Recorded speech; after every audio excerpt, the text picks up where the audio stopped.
Hello everyone, সবাইকে সোনামণি learning সেন্টারে স্বাগত। আজকের ভিডিওতে দেখতে পাবে ষষ্ঠ শ্রেণীর বাংলা একটি নমুনা প্রশ্নপত্র।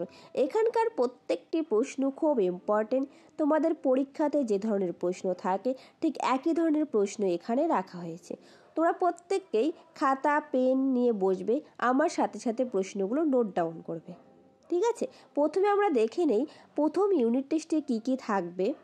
ভর দুপুরে, সেনাপতি শঙ্কর, পায়েন দাঁড়িয়ে আকাশে নয়ন তুলি, মন ভালো করা, পশু পাখির ভাষা, ঘাস ফড়িং, কুমোরে পোকার বাসা বাড়ি। তারপর দেখো হজ বড়লাতে তোমাদের বইটা রয়েছে, সেই বইটা 1 থেকে 14 পৃষ্ঠা থাকবে। ভাষাচর্চা, বিশ্বটুকু সন্ধি, শব্দের গঠন থাকবে। এই সিলেবাসের উপর ভিত্তি করে আমি প্রশ্নটা বানিয়েছি। তাহলে চলো শুরু করা যাক আজকের পর্বটি। 1 বলছে সঠিক উত্তরটি নির্বাচন করো। 1-এর 1, ময়ূরের ডাককে বলা হয় কুহু, কেকা, নাকি মকমকি, নাকি বৃহন? তাহলে সঠিক উত্তরটি হবে কেকা। ময়ূরের ডাককে কি বলে? কেকা বলে। নেক্সট প্রশ্ন 1-এর 2, কবি ভিজে ঘাসে পা দিয়েছিলেন মুষলধারে, ঝিরঝিরে, বজ্র বিদ্যুৎ সহ বৃষ্টির পরে। তো সঠিক উত্তরটি হবে ঝিরঝিরে বৃষ্টির পরে।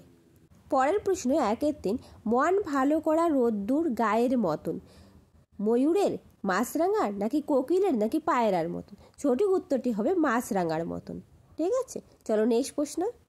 তারপর দেখো 1-এর 4, কবি অরুণ মিত্র ফরাসি, হিন্দি, নাকি উর্দু ভাষার বিশেষজ্ঞ ছিলেন? তো সঠিক উত্তরটি হবে ফরাসি ভাষার বিশেষজ্ঞ ছিলেন। নেক্সট প্রশ্ন 1-এর 5, প্রকৃতি বিজ্ঞানের ক্লাস বইতে পাখির ছবি, শিক্ষক শ্যামল গঙ্গোপাধ্যায়, বিভীষণ দাস, নাকি সুদর্শন দাস? উত্তর হবে বিভীষণ দাস। পরের প্রশ্ন 1-এর 6, সবুজ পা, মাথা, নাকি পাখা তুলে দেখালো ঘাস ফড়িং? তো সঠিক উত্তরটি হবে মাথা তুলে দেখালো, ঠিক আছে? নেক্সট প্রশ্ন। পরের প্রশ্ন দেখো 2-এর দাগের নিচের যে কোনো 5টি প্রশ্নের উত্তর লেখো। 2-এর 1, পাইন গাছ সাধারণত কোন অঞ্চলে দেখতে পাওয়া যায়? উত্তর পাহাড়ি অঞ্চলে পাইন গাছ দেখতে পাওয়া যায়। পরের প্রশ্ন 2-এর 2, পথিকজনের ছাতা কাকে বলা হয়? উত্তর ভর দুপুরে কবিতায় অশ্বত্থ গাছকে পথিকজনের ছাতা বলা হয়েছে। পরের প্রশ্ন 2-এর 3, পাইন গাছ কিভাবে স্বপ্ন দেখে? উত্তর তুষারাবৃত পাহাড়ে দাঁড়িয়ে পাইন গাছ দুলে দুলে স্বপ্ন দেখে, মরুতটে পাম গাছ কষ্ট সহ্য করে দাঁড়িয়ে আছে, ঠিক আছে? চলো নেক্সট প্রশ্ন। পরের প্রশ্ন 2-এর 4, ভর দুপুরে শব্দটির অর্থ কী? উত্তর ভর দুপুরে শব্দটির অর্থ হলো মধ্যাহ্নে বা মধ্য দুপুরে, ঠিক আছে? পরের প্রশ্ন 2-এর 5, ভাষার প্রয়োজন হয় কেন? উত্তর মনের ভাব প্রকাশ করার জন্য এবং একে অপরকে বোঝাবার জন্য ভাষার প্রয়োজন হয়। নেক্সট প্রশ্ন 2-এর 6, পাম গাছ কোথায় দাঁড়িয়ে আছে? উত্তর মরুতটে পাম গাছ দাঁড়িয়ে আছে, ঠিক আছে? চলো নেক্সট প্রশ্ন। তারপর দেখো 2-এর 7, শঙ্কর কিসের স্বপ্ন দেখে? উত্তর শঙ্কর শঙ্কুচিলের স্বপ্ন দেখে। নেক্সট 2-এর 8, ভর দুপুরে কবিতায় বর্ণিত গালচেটি কি দিয়ে প্রস্তুত? উত্তর ভর দুপুরে কবিতায় বর্ণিত গালচেটি ঘাস দিয়ে প্রস্তুত, ঠিক আছে? চলো নেক্সট প্রশ্ন। তারপর দেখো 3-এর দাগ, নিচের প্রশ্নগুলির সংক্ষিপ্ত উত্তর দাও 3টি। 3-এর 1, পাগলা বাতাসে তার ঢেউয়ের গুঁড়ো সব সময় উড়ে আসছে, এখানে বাতাসকে পাগলা বলা হলো কেন? উত্তর আকন্দবাড়ি স্কুলের অবস্থান বঙ্গোপসাগর থেকে 5 থেকে 7 মাইল দূরত্বে। সামুদ্রিক আবহাওয়ার বাতাস খামখেয়ালি আচরণ করে বলে উদ্ধৃতাংশে বাতাসকে পাগলা বলা হয়েছে। খুব ইম্পর্টেন্ট এই প্রশ্নটা, ভেরি ভেরি ইম্পর্টেন্ট, পরীক্ষা আসার খুব সম্ভাবনা রয়েছে। চলো নেক্সট প্রশ্ন। 3-এর 2, এটা কি পঞ্চানন অপেরা পেয়েছো? অপেরা বলতে কি বোঝো? এখানে অপেরার প্রসঙ্গ এলো কেন?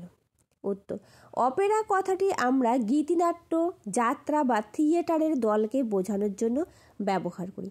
যাত্রা বা নাটকে অভিনেতা অভিনেত্রীরা প্রায়ই নিজের মন থেকে অনেক কথা বলে। শঙ্কর নিজের উদ্ভাবনী প্রতিভার মাধ্যমে এমু পাখির বর্ণনা নিচ্ছিলেন, ফলে অভিনেতা ও অভিনেত্রীর সঙ্গে সাদৃশ্য কল্পনা করে মাস্টার মশাইয়ের প্রসঙ্গ এনেছেন, ঠিক আছে? খুব ইম্পর্টেন্ট প্রশ্ন। নেক্সট প্রশ্ন। পরের প্রশ্ন 3-3, স্কুলের বাড়ির জানালা দিয়ে বাস্তবে কল্পনায় কি দেখেছিল শঙ্কর? উত্তর, নারকেল গাছের মাথার উপর দিয়ে উঁচুতে ডানা মেলে শঙ্খচিল ভাসছে, ধান খেতে রোয়া মাথাচাড়া দিয়ে উঠছে সবুজ হয়ে, সেখানে মেঘের ছায়া পড়ে সরে সরে দিয়ে রোদ এসে ঢুকছে। ঠিক আছে, নেক্সট প্রশ্ন। তারপর দেখো 3-4, কুমড়ে পোকার শিকার ধরার প্রক্রিয়াটি কেমন? উত্তর, কুমড়ে পোকার ঘুরে ঘুরে শিকার ধরে। মাকড়সা একবার চোখ পড়লেই ছুটে গিয়ে তার ঘাড় কামড়ে দেয়, কিন্তু একবার মেরে ফেলে না। শরীরে হুল ফুটিয়ে একরকম বিষ ঢেলে দেয়। একবার হুল ফুটিয়ে নিরস্ত্র হয় না মাকড়সাটি। কে 5-7 বার পর্যন্ত হুল ফোটায়। যতক্ষণ না মাকড়সাটি অসাড় হয়ে পড়ে থাকে, তারপর অসাড় মাকড়সাটির মুখে করে তার উঠিয়ে নিয়ে আসে। পরের প্রশ্ন 3-এর দাগের, ওটা 3-এর দাগ হবে না, 4-এর দাগ। নিচের প্রশ্নগুলির সংক্ষিপ্ত উত্তর দাও একটি। 4-এর 1, ভর দুপুরে কবিতায় অশ্বত্থ গাছটিকে পথিকজনের ছাতা বলা হয়েছে কেন? উত্তর, ভর দুপুরে কবিতায় কবি নীরেন্দ্রনাথ চক্রবর্তী একটি নিস্তব্ধ নিঝুম দুপুরে ছবি এঁকেছেন।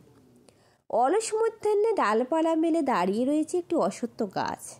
কোনো ক্লান্ত পথিক যখন এই অশ্বত্থ গাছের তলায় আশ্রয় নেয়, তখন গাছটি তার ছড়ানো ডালপালা পাতার ছায়ায় পথিকদের রোদ বৃষ্টি থেকে রক্ষা করে।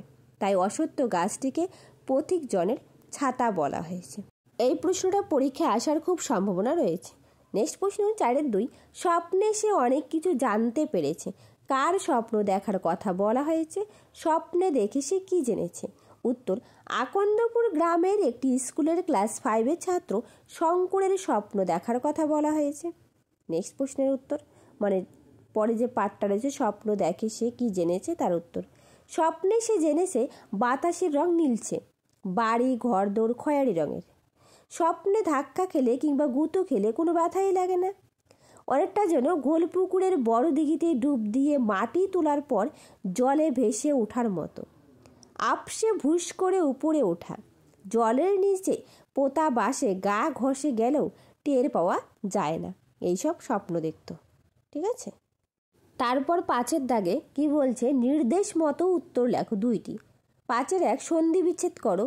গীতাঞ্জলি অতএব। গীতাঞ্জলি গীত যোগ অঞ্জলি গীতাঞ্জলি, অতএব অত যোগ এব অতএব। 5-এর 2, শব্দার্থ লেখো, মানে শব্দের অর্থ লিখতে বলছে।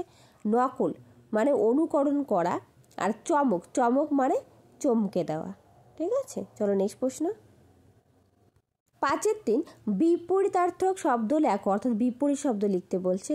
রাত, বিশ্বাস, ভিজে অথবা। উত্তর, রাতের বিপরীত শব্দ দিন, বিশ্বাসের বিপরীত অবিশ্বাস, ভিজের বিপরীত শুকনো। ঠিক আছে, দেখো অথবা দিয়ে আরেকটা প্রশ্ন দেওয়া আছে, চলো দেখি প্রশ্নটা কি। ধ্বনি ও বর্ণের পার্থক্য কোথায়? উত্তর, ধ্বনি হইল ভাষার মূল উপাদান, আর বর্ণ হইল ধ্বনি নির্দেশক চিহ্ন। আর ধ্বনি বাকযন্ত্রের সৃষ্টি হয়, আর বর্ণ অঙ্কন অনুসারে সৃষ্টি হয়। এই পার্থক্যটা লিখতে হবে, নয়তো বিপরীত শব্দ লিখতে হবে। ঠিক আছে, চলো নেক্সট প্রশ্ন। তারপর দেখো 6-এর দাগ, হজ ও বড়লা। এইখানে যে তোমাদের 1 থেকে 14 পৃষ্ঠা থাকবে, সেখান থেকে প্রশ্ন থাকবে।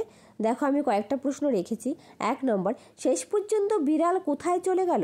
উত্তর, শেষ পর্যন্ত বিড়ালটা ফ্যাস ফ্যাস করে হাসতে হাসতে লেজ খাড়া করে বাগানের বেড়া টপকে পালিয়ে গেল। 2, কাক ও বুড়ো দুজনে মিলে লেখকের বয়স ও ওজন কত অনুমান করেছিল? উত্তর, বয়স 37 অর্থাৎ 37 বছর, ওজন 2.5 সের। ঠিক আছে, এটা হচ্ছে তারা অনুমান করেছিল। আর দেখো 3-এর দাগ, হজ বড়লা গল্পটিতে কোন ঋতুর উল্লেখ আছে? উত্তর, গ্রীষ্ম ঋতুর। নেক্সট 4, 7 দুগুণে কত হয়? উদ্ধৃতাংশের কথাটি কে বলেছিলেন? উত্তর, দ্বারকাক বলেছিলেন। 5-এর দাগ, হজবরলা বইটির লেখককে? উত্তর, সুকুমার রায়। 6-এর দাগ, লেখকের রুমালটি কিসে পরিণত হয়েছিল? উত্তর, রুমালটি বিড়ালে পরিণত হয়েছিল। এই ছিল আজকের তোমাদের বাংলার সাজেশন। এখানকার প্রত্যেকটা প্রশ্ন ভেরি ভেরি ইম্পর্টেন্ট। এরই সঙ্গে বলে রাখবো, তোমরা যারা নতুন, প্লিজ চ্যানেলটাকে সাবস্ক্রাইব করে পাশে থাকবে, পাশে থাকার বেল আইকনটি ক্লিক করে রাখবে। থ্যাংক ইউ এভরিওয়ান, দেখা হবে নতুন আরেকটা ভিডিওতে।